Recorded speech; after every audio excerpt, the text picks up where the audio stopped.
What I want to talk to you about today is dowsing and some of the common problems that novice dowsers face when they first start out. Hello there, my name is Tim Walter. That's Jasper. I'm a house healer and an alternative life coach. And what I want to talk to you about today is dowsing. These are dowsing rods. And hopefully you will have seen in some of my other videos how I've used dowsing, but I want to show you how to hold the rods and talk about some of the common problems that novice dowsers face when they first start out. Because sure enough, like most things, we all share the same problems. Now I'm going to do this in several sections in this video, and the first section is called How to Dowse for Absolutely Anything.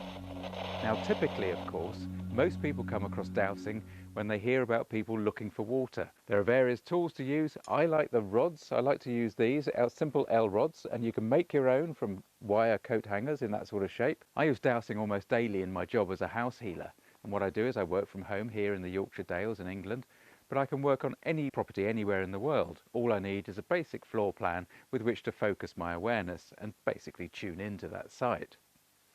So that gives us a clue as to how does dowsing work?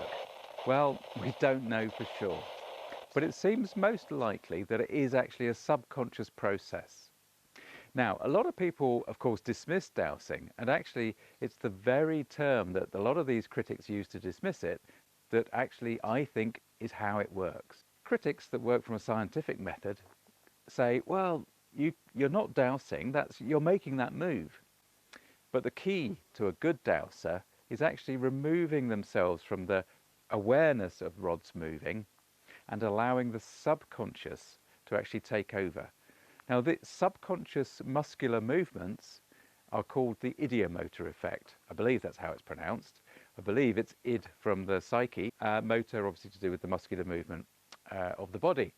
That the subconscious is picking up information from the 0 point field, probably from the quantum field, that is, the 0 point field, and then allowing the stimuli to go through to tiny muscular movements in the arms and wrists and the hands to actually enable the rods to move. And of course, the other thing about that theory, if that is the way that dowsing works, is that it ties in with a lot of spiritual thinking, where it says that we are one in mind, because a lot of the information we can pick up using dowsing is only attainable through this sort of mind-body process. How to hold your dowsing rods. These are the rods that I use. These are typical L-shaped rods, but they're a bit heavier than you would normally find in most shops. These were made for me by my mentor, Hamish Miller. He was a blacksmith and he made a lot of these for a lot of different people. Now, what you do when you're dowsing is basically hold them out like a couple of 6-shooters right in front of you, 2 rods at a time. Ideally start off nice and relaxed in the shoulders, bring the hands up, ask a question such as, am I standing up? And the rods will respond. There we go, yes. They'll come together for a yes, that's me now moving them manually. Come together for a yes, and they'll come apart for a no. That's usually the way it is. First thing, as a novice dowser, first thing you'll find is, when you start, now I'm going to do these manually, okay? When you start to dowse, you may find that just the edge of it, a little bit like that, just moves slowly and gently and gradually, hardly any response at all. That's absolutely fine. Don't focus on the rods themselves when you ask a question. Ask the question, focus on the question, and ask yourself something that you know to start with, just to get the rods to move for yourself, okay? And as you practice by using the most tangible things you can find. Don't go plunging straight away into earth energy. Practice for a day or so. Get your rods working really well for you, so that instead of just that little tiny movement that you might get on one, you get a good swing. So a good swing would be something like, so yes, that sort of response, okay? And don't forget that if it's a no, so if I say, am I sitting down, they'll come apart for a no. Okay, how you hold these particular rods. These were made to balance. They balance in the hand. It's quite a loose feeling, it's quite a loose grip, and it just balances sort of on the finger. It needs to be sort of balanced in the hand. It looks a bit peculiar, but allow it like that. Just all you're doing is allowing it to rest against, use the finger as the fulcrum, rest against the lower palm. That's the way it works, okay?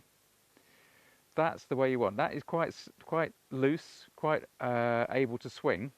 Okay, Now, this is my trusty dowsing rod holder in the garden. So these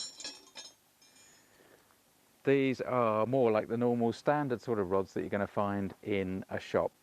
And for these, you just simply hold them. You know, these haven't got a cover on the handle either, but just hold them and allow them just to balance, and they'll move quite freely.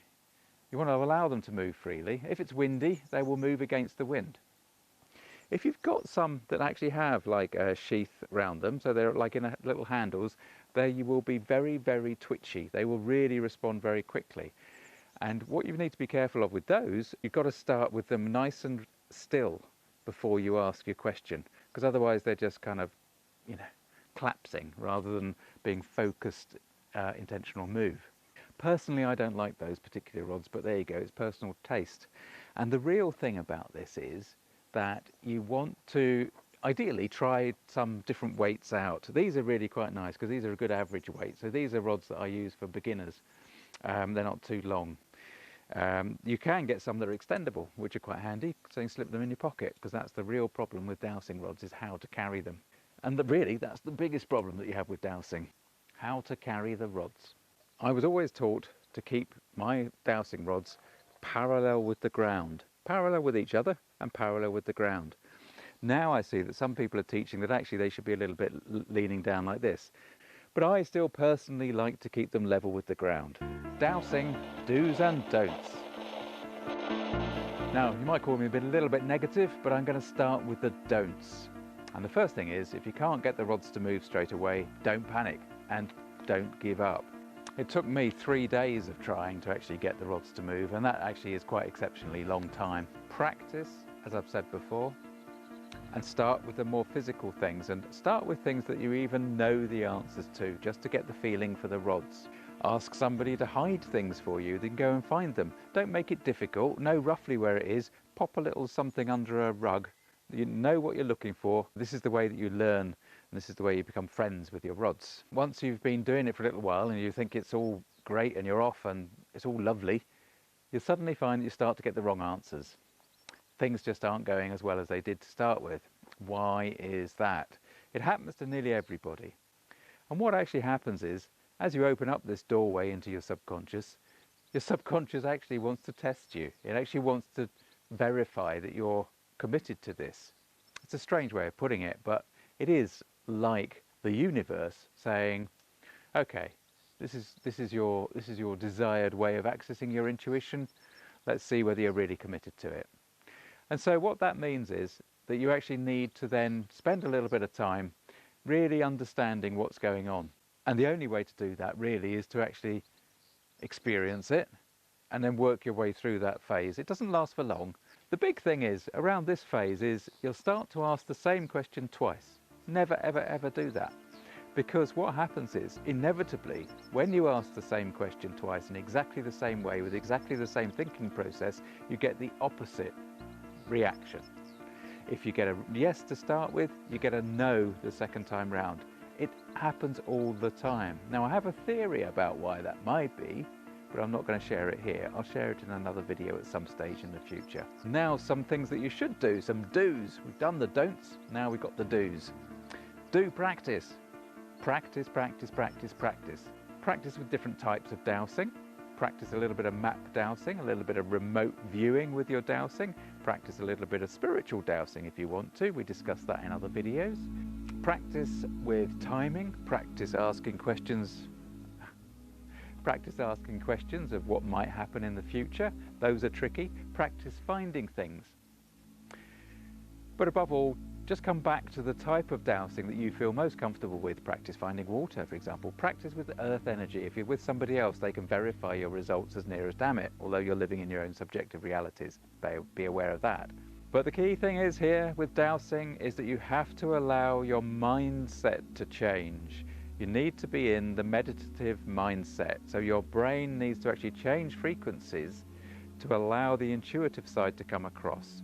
It's not about just dropping into a theta mode or a beta mode or whatever. Have a look at the video that's about brainwave patterns elsewhere on my channel, and you'll see what I mean. It's about allowing the dowsing mindset, the healing mindset, the channeling mindset to be prevalent so that the dowsing can work. Dowsing is a very safe way to access the power of your subconscious and your intuition. And when we access the subconscious and intuition, then we can achieve change, because we become mindful, we become aware of how the subconscious is working in our life, and we consciously change our choices. And this is where dowsing can really help us maneuver and act as a really good mechanism for wellness. We're in this age where science and spirituality are merging, and you know, over the years I've met quite a few science-based logical thinkers that are actually very keen dowsers, and they are the ones that have said to me, it doesn't matter how it works, if it works, just use it. And I can guarantee you that if you try dowsing, you're going to find it's really, really helpful in your life. And if you've got any questions about it, let me know.